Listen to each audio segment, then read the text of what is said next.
Extremely sorry to disappoint.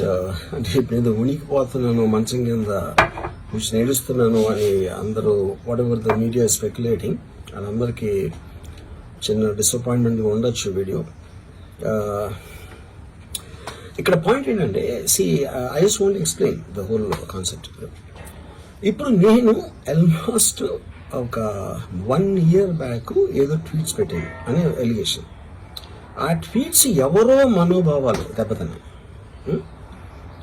ఇక్కడ విచిత్రం ఏంటంటే 1 year బ్యాక్ పెట్టిన ట్వీట్స్ 4 డిఫరెంట్ ప్లేసెస్లో 4 డిఫరెంట్ జ్యూరిస్డిక్షన్స్లో 4కి ఒకే 3-4 రోజుల వ్యవధిలో వాళ్ళ మనోభావాలు దెబ్బతిన్నాయి. వాళ్ళు ఆ పరంగా కంప్లైంట్ ఇవ్వడం, కేసులు పెట్టడం జరిగింది.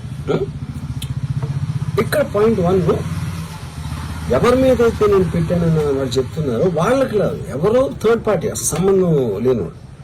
సో ఆ కాంటెక్స్ట్లో అసలు ఈ కేసు ఎలాగా, ఈ సెక్షన్స్ ఎలా వర్తిస్తాయనేది అప్పుడు ఆబ్వియస్గా నాకు వచ్చే అనుమానం కానీ, నాకు కానీ నా మనుషులు కానీ, ఇది ఒక పర్సిక్యూషన్ చేయటానికి ఒక పద్ధతి ప్రకారం ఉన్న ఎలోబుల్ లాస్ని వాడుతున్నారా, లేకపోతే ఇప్పుడు వరల్డ్ ఓవర్ ఒక ఫినామినా ఏం జరుగుతుందంటే పొలిటికల్ పార్టీస్ వాళ్ళు they are weaponizing the systems of the police. అది అమెరికాలో జరుగుతుంది, యూరోప్లో జరుగుతుంది, ఇక్కడ కూడా జరుగుతుంది.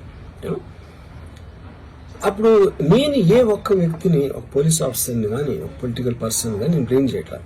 I think it happens in certain ఒక ఏమంటారు దాన్ని, ఒక వే.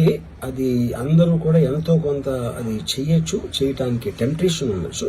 But eventually there is the law of the land which will take the final call. So అది that I completely agree, believe in that and I abide by that as a citizen.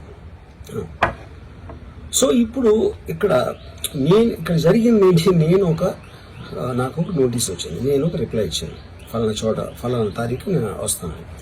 అప్పటికి నాకు జరుగుతున్న పని ఒక ongoing schedule ఉంది కాబట్టి, నాకు film work ఉంది కాబట్టి అవ్వలేదు. అండ్ ఇట్ ఈస్ వేరే ప్రొడ్యూసర్ చేస్తున్నాం, ఆ ప్రొడ్యూసర్కి నష్టం వస్తుంది కాబట్టి నేను మళ్ళీ టైం అడిగాను.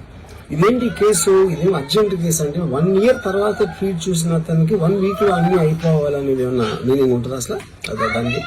So which basically means it is being done for purposes other than the urgency of the case.